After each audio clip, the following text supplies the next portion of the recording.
Hello and welcome, as it is the second day of November 2017, barely on my end, as it is there is still 43 minutes until the top of the hour. I didn't plan on doing another video, but it's an interesting subject that's worth talking about as far as order book management, adjusting to the message of the market. And the fact that I've given out a few numbers in the last video that have already been changed, I might as well put out another video. This is the 2 hour time frame for code ZE and Zencash. And back on here on the 26th, I was looking at the market and see, I was looking to buy, but I really wanted to make sure that I thought I could go down another leg lower, I guess, because it wasn't a bad time to buy on the 26th, but it wasn't obviously great and it didn't work out to buy. And I figured, you know what, if this thing is going to go lower, I calculated 26,000 to be a key area, which managed to come in here. Had I stopped in here, that would have been a losing play. In this case, if we take a look at this on the 7 hour and change or 400-minute time frame, this level 26 did match up within this previous low. And it was also just a good size move from where I was looking to get it in at. And it's actually okay, 26 represented this high. That's what it did. It represented in here. That's why I would have put it in for 26. And then I put an order in for 20 because it represented this little area. But the way I figured, though, was if it was going to go any further on the 20, it's just an even number. So why put a number level in around 22? Yeah, that cost me. Because had I picked 21 or anywhere up around the top of this resistance, you see in here that would have hit.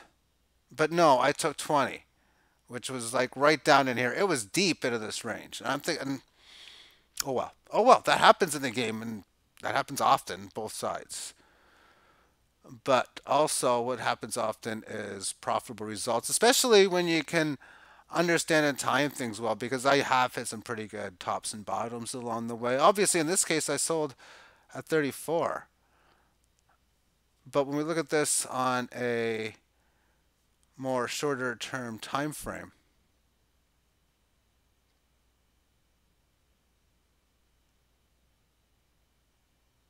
.34 represented this level of resistance in here. So that's where I was looking to sell. Profit's a profit either way. But when we look at this again on the 400-minute chart, this is where 20 is. The way I look at it, to place a buy order here isn't smart. It's just not where I would place it. Not anymore. Not after what I've seen. I don't know what this is going to happen with this, if it's going to be real or fake, and I really don't care.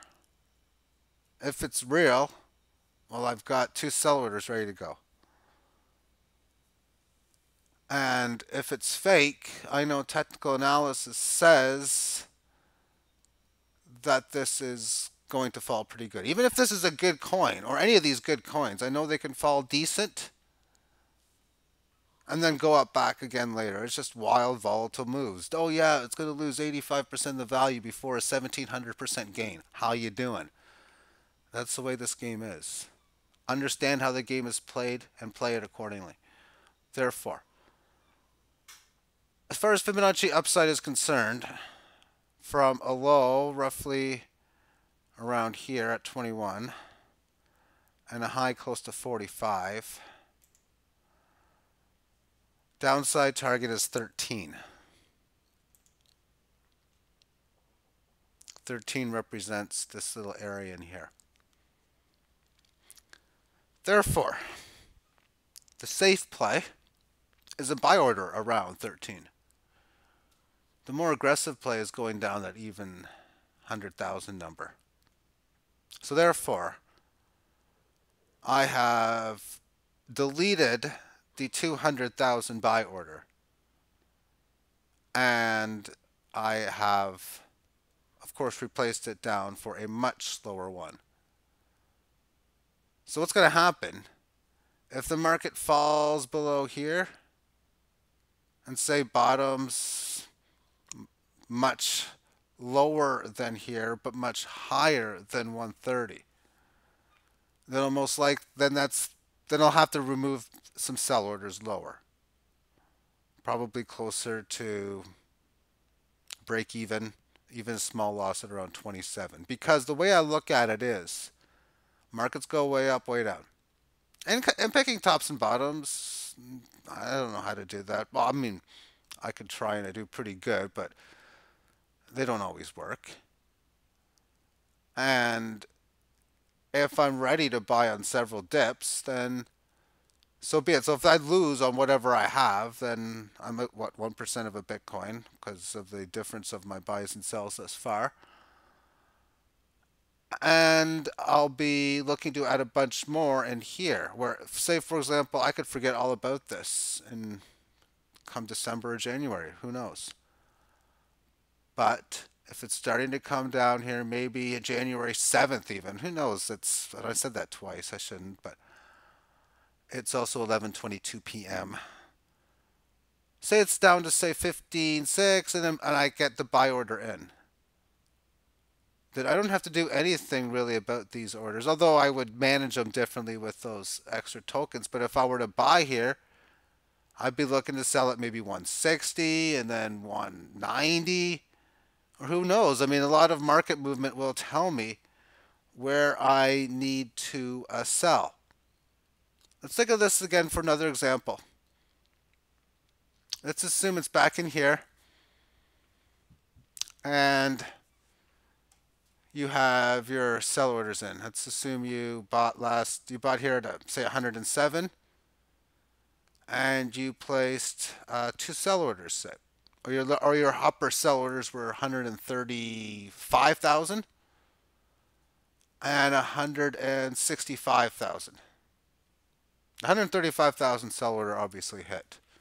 But in this case, the 165 would not have, as the high hit 162,890. And let's make sure. Yeah, it hit 163 the next day even. When I get to a situation when I barely miss my order, even if it's 170, it's got to get moved. It's got to be moved. You got to put it maybe, at least I got to put it. That's what I say to myself. I got to put it at around 158 instead. And technically speaking, that was a better place to put it to begin with because it matched with this resistance level. But in the number event that your sell order is shaded above a key level like this, you don't want to sell on a break because that's where big buying spots are going to occur. Because if you're sitting in here, price action is 118 and you're sitting with a sell order at 165. If market conditions proceed to the event the price is there, it's probably a good time to buy. So I don't want to sell when the time is to buy. And then as you can see there, yeah, 165 was a great place to buy. Because where would you move your sell order to? Maybe up to about 180. Definitely near this resistance level at 200. And you can see it skyrocketed past there. Then we see some previous area here at around 280. It skyrocketed past that number as well.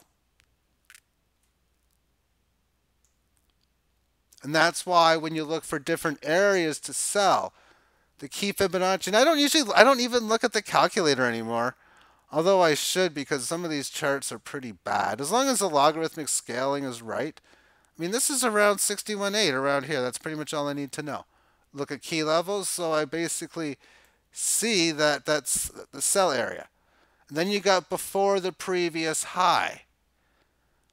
That's the next one. And then you know if you're playing for the new break all-time levels, then it's going to be decent above it.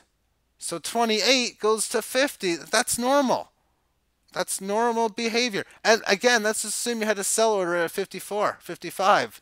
Move it. Move it. That's what I would do. Much higher or lower. Move it down to 45 or 48, or move it up to like 75 or 80 or 90 or something. That's what I would do. But I'm going to end this video. This is just information that I think is very relevant. And while it's on my mind, because I'm not going to write it down. I don't even have a pen near me. That's probably 20 feet away, 10 feet away, actually.